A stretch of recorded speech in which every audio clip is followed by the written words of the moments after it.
ओम नमः शिवाय बोलो, पर शंकर को याद जरूर करो, जिससे तुम्हारा किया गया माला, तुम्हारा किया गया मंत्र जाप, तुम्हारा किया गया नाम जाप, तुम्हारा किया गया स्मरण सब हो जाए।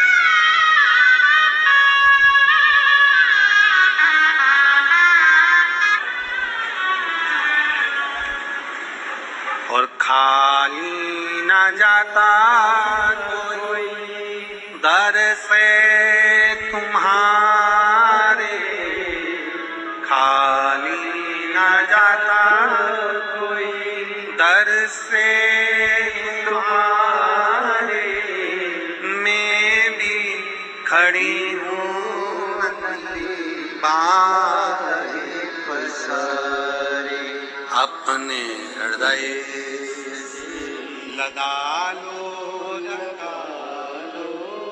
गिरा जा रहा हूँ, उठा लो भोले अपने डर से, अब तो ना टालो, गिरी जा रही हूँ, उठा लो।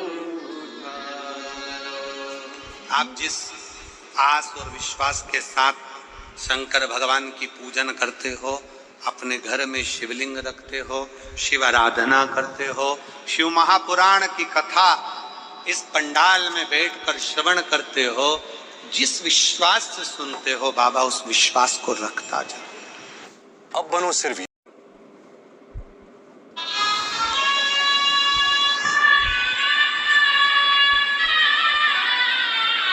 अपने घर में शंकर का शिवलिंग रखो। मार्कंडू जी कहते हैं, मार्कंडे से शंकर के शिवलिंग को पकड़ ले। क्या है शिवलिंग में? मार्कंडे का शब्द था कि शिवलिंग में ऐसा क्या है।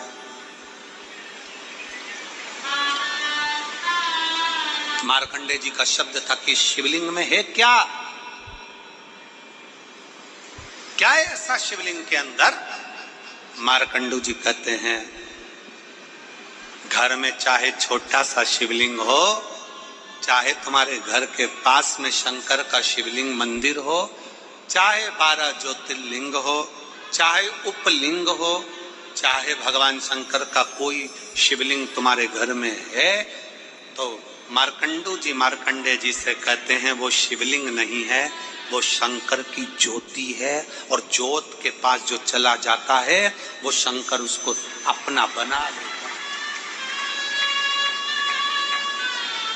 ज्योत के पास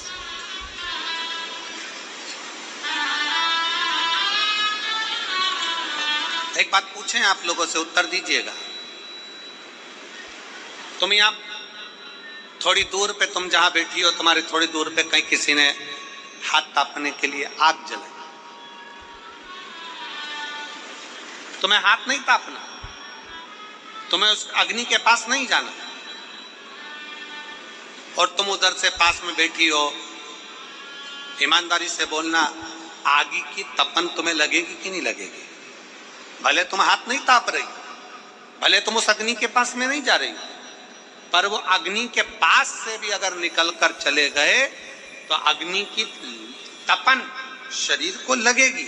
अग्नि की आंच, ये दिया, यहाँ पर लोग दीप प्रज्वलन करते हैं, प्रतिदिन अतिथि गणाते हैं, दीप प्रज्वलन करते हैं, दिया वहां जलता है, उसका धुआं, उसकी लपट, उसकी गर्मी ये एसी के माध्यम से खिंचकर यहाँ आता है।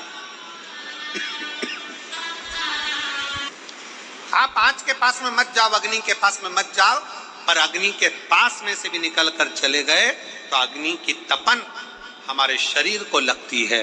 उसी तरह प्रत्येक शंकर के मंदिर में शिवलिंग है, शिवलिंग नहीं, प्रत्येक शंकर के मंदिर में शंकर की ज्योति है। अगर कोई शंकर के मंदिर के सामने से भी निकल कर चले जाता है तो शंकर की ज्योति का तत्व उसको प्राप्त हो जाता है, उसको फल प्राप्त हो, ज्योति का तत्व प्राप्त हो। मत सुनो शिव महापुराण की कथा, मत सुनो। मैं पंडाल में नहीं बैठूंगा, मैं पंडाल में नहीं जाऊंगा, मैं कथा सुनने नहीं जाऊंगा, मत जा। कथा चल रही हो और उस गली से भी आप निकल कर चले गए, भले तुम्हारे कानों में शब्द ना पड़ा हो, तुम्हारे कानों में शिव महापुराण का अक्षर भी ना गया हो तो भी वो असर करती ही है।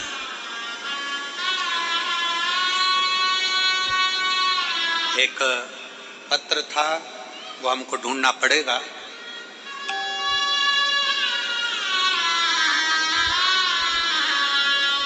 कल के पत्र में एक पत्र था, एक लड़के को एक बीमारी हो गई।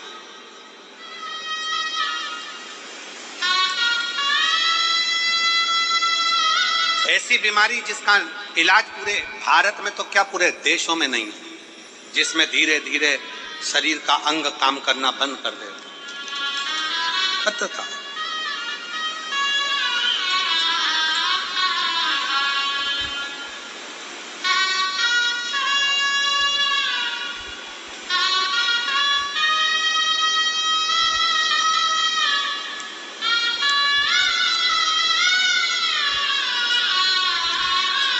और बच्चे को जब बीमारी हुई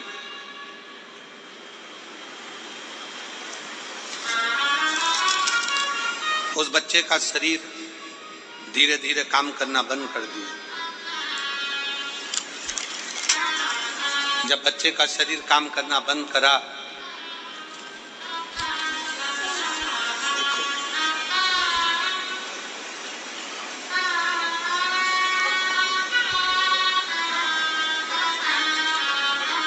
हम कल उस पत्र को निकलवाएंगे और पढ़ेंगे। अगर कहीं बैठी हो, हम पत्र भले नहीं मिल रहा हमको, अगर कहीं बैठी हो अपने बच्चे को लेकर आई हो तो जरूर आए, हम पत्र ढूंढेंगे, अगर मिला तो जरूर उसका स्मरण करेंगे। बच्चे को एक जीवीएस कर कोई बीमारी थी, वो बीमारी लग गई, उस बच्चे का शरीर काम करना बंद कर दिया, बच्चा पलंग पर पड़ गया। डॉक्टर ने कह दिया बीमारी का कोई इलाज नहीं है, ये शरीर धीरे धीरे धीरे धीरे जाम हो जाता है और शरीर काम करना बंद कर देता है। अगर वो बच्चा यहाँ बैठा हो, माँ के साथ आया हो, तो बच्चे को लेकर यहाँ आ सकती हैं या हाथ हिला सकती हैं।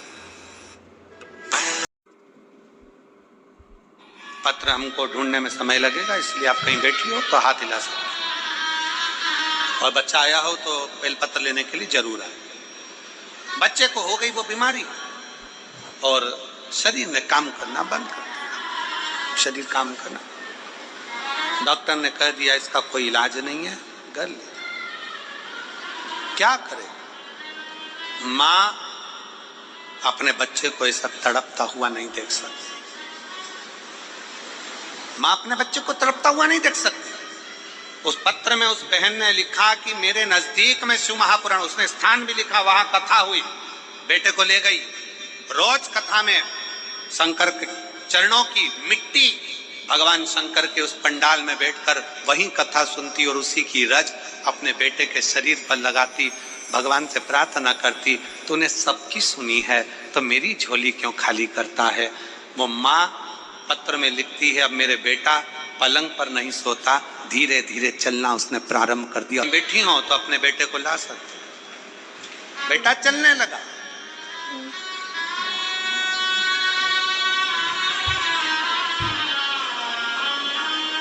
हिम्मत ना हार। कल कथा में था, कल कथा में वर्णन किया था कि दुनिया में ऐसा कोई व्यक्ति नहीं है जिसके जीवन में समस्या नहीं है।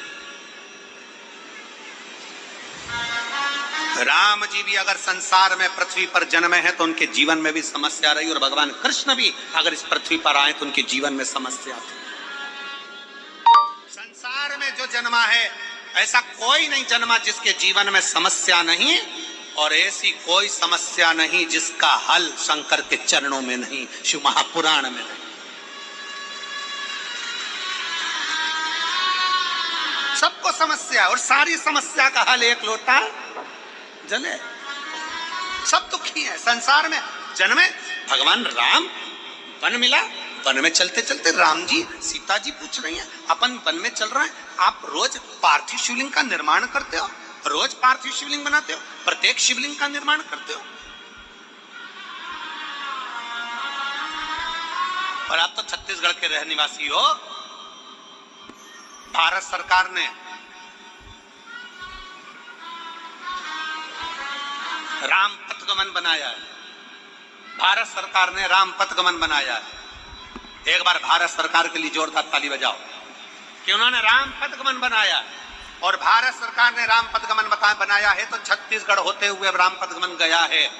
आप उस राम पथगमन पर जाकर देखना, जितने मंदिर राम जी के नहीं उस पथगमन पर, उतने मंदिर मेरे शंकर भगवान के हैं। क्यों?